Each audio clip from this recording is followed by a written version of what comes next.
Here, YouTube, I'm back again for another unboxing video today. I'm very excited to check it out. Virtue Signal, the game from a company that... what is it? Oh, it's stuck.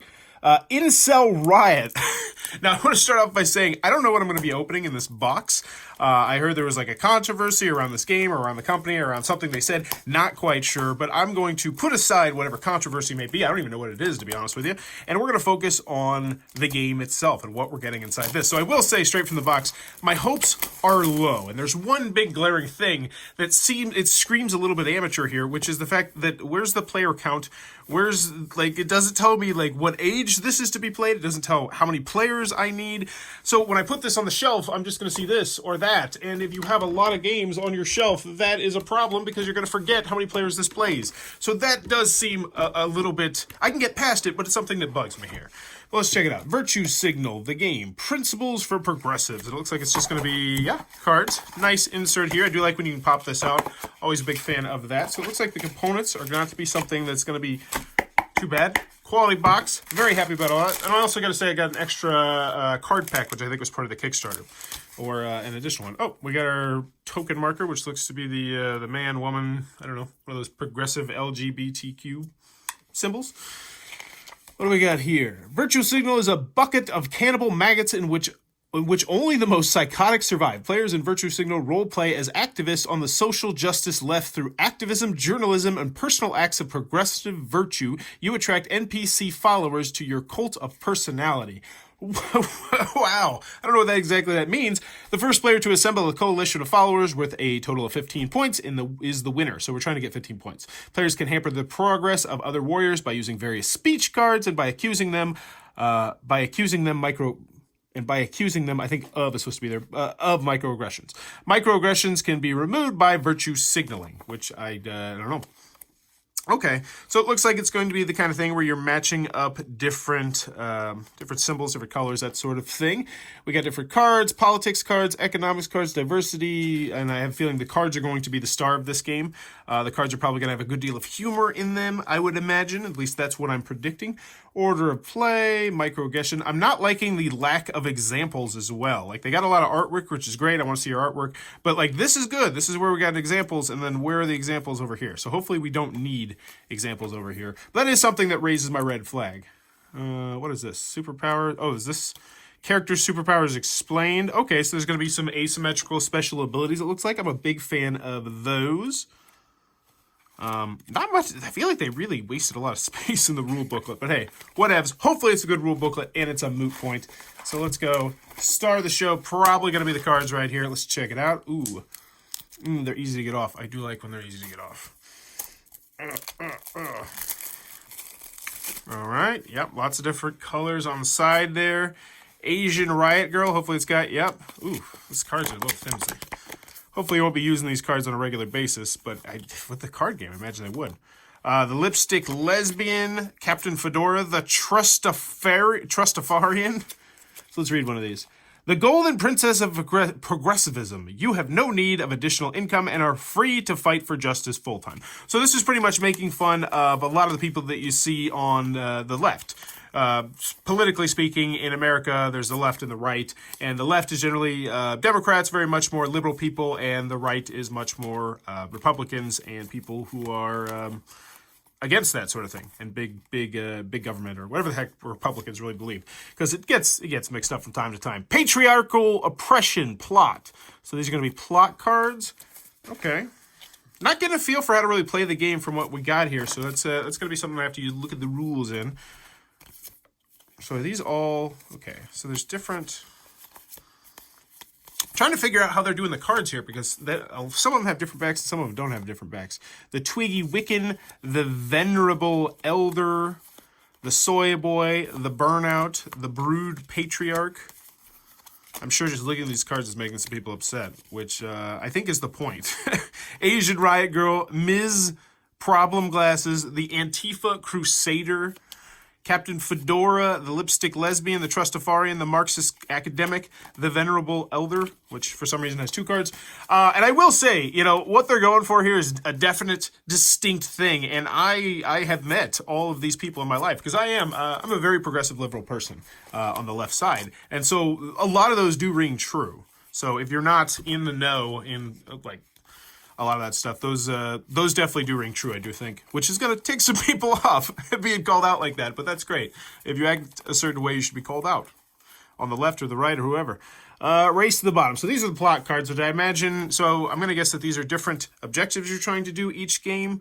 Where did it tell you how to win again? 15, you got to get 15 of these points. 15 points. How do you get 15 points? I don't know.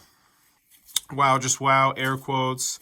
Oh, these are the NPCs that you're trying to lure to your side, and they have numbers on them, maybe? I don't know. I'm going to stop trying to figure out the game. We'll just end this unboxing. Because normally I try to figure out the game without having read the rules, which a lot of games you can. This one, however, I cannot, which excites me, and at the same time worries me because it means it's going to really hinge on having a good rule booklet. My eyes are up here, so these are microaggressions that you're going to try and do on anybody, because I do think this is going to be a take-that style card game where you're going to be hurting other people in order to gain your 15 point. That damn frog meme, Kafka's trial, pet hormone therapy, anti-bullying. So this is going to have a lot of inside jokes that Russian bots that you're going to have to be in the know. I do like that picture of Russian bots. I do like the artwork as well. I find the artwork very well done, very humorous. Genital self-mutilation. Wow, that took a turn. Schools for the Sambura. Now I have a word to Google. Yes, it's my turn out there, nomads. Is that... So I'm excited to try this game because I don't know exactly what I'm getting into here. I have a feeling there's going to be a lot of things I'm going to have to Google just to figure out what it all means. Crimson Tide. Wow. So there you go. That is Virtue Signal. Oh, let's open up the problematic card pack. 16 excruciatingly illustrated microaggression and Virtue Signal cards of the salt and vinegar variety. So I'm guessing this is the I'm going to guess this is the not safe for work part here, even though this is like, I think this is safe for work. I don't know. It's adult humor. Falls into that gray area. I'll slap a not suitable for work on it just to be safe. All right. Roof Koreans. Microaggression. Gun culture. Roof. I don't get it. Culinary sensitive blackface. Okay. Wax my balls bigot. What? Mr. Jessica's ball wax. Watch me doozle like a diamond in the rough. Strut my... What in the... I don't even know what's going on in these cards. Conversion therapy.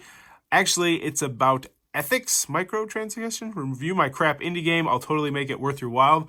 Oh, that's... What is that? That's directly correlating to the beginning of the Me Too movement. No, not Me Too. It's not Me Too. It was the other one.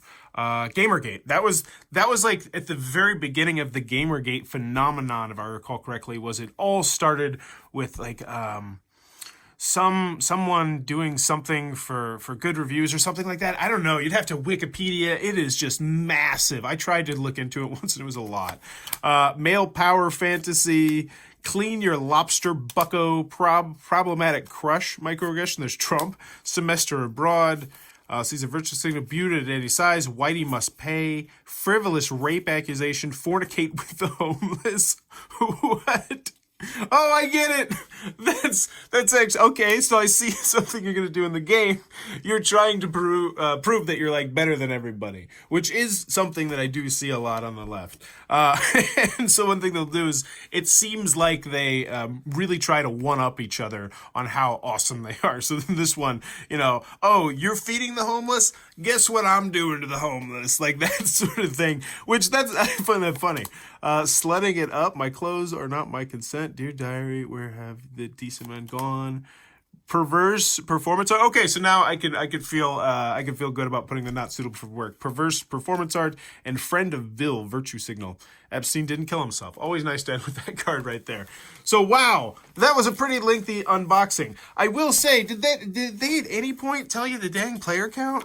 I mean, I'm a reviewer here first and foremost, and things like that are really important. I don't think they do. I don't think they tell you the player count or the time length at any point, which is a gutsy move, but a really piss poor move in my personal opinion. So I'm hoping these rules are good. this is going to hinge on the rules. I'm not the big, take that card games. I can take them or leave them. It's not something I go out of my way to play. Granted, that being said, this looks like an incredibly interesting, polarizing game, and I'd like to be able to have, a strong opinion one way or another on the game. But that throws red flags to me. That throws gamer red flags to me. The fact that there's no play. Like, how many players does this play? Like, I'm assuming it's not a solo game, but is it 2 to 5, 2 to 4, 2 to 6, 3 to 5? I mean, that's super important. How long does it play? Am I getting committed to a 15-minute fun jaunt where we make fun of the left, or am I slogging through a 90-minute game? Who knows? That should be on the box. But other than that, very interesting game. That is Virtue Signal, the game. One that I would say make sure you know what you're getting into before you purchase it, because it looks like it definitely could offend some people. But if it does not going to offend you, then there you go. That's Virtue Signal, the game. If it looks like it might be your cup of tea, be sure to check that one out. If you're enjoying what I'm doing, please be sure to click on that subscribe button down below. And in the comments below, let me know. Let's open it up. Let's get a really interesting question here. Can you put aside the theme of a game to enjoy the mechanisms of a game? So for one example that really comes to my mind, I think it's a fantastic game that I still have in my collection, is Freedom, the Underground Railroad, which is a fantastic game about slavery and running away from slavery. It is an absolutely outstanding game, but I've heard a lot of people don't keep the game just because the theme just kind of guts them a little bit, because it's they do the theme justice, which is, something that's hard to say about a game about slavery. I can separate that theme enough to really enjoy the game, and I think they go well hand in hand together. But can you? And I think the same can be said about art, like Bill Cosby. If you really enjoyed his humor, can you still enjoy it now? I don't know. It's a really interesting question. But let me know in the comments below. For me personally, yes, I can do that. I can do that. Kobe Bryant was someone that I really enjoyed, and then the rape accusation came, and I was like, wow, that's terrible. But at the same time, I still enjoy him, not because of how great of a human being he is, but because of his basketball skills, which it's an interesting question. Let me know what you think about it in the comments down below. Wow, this took a weird turn, and as always, thanks for your time, YouTube.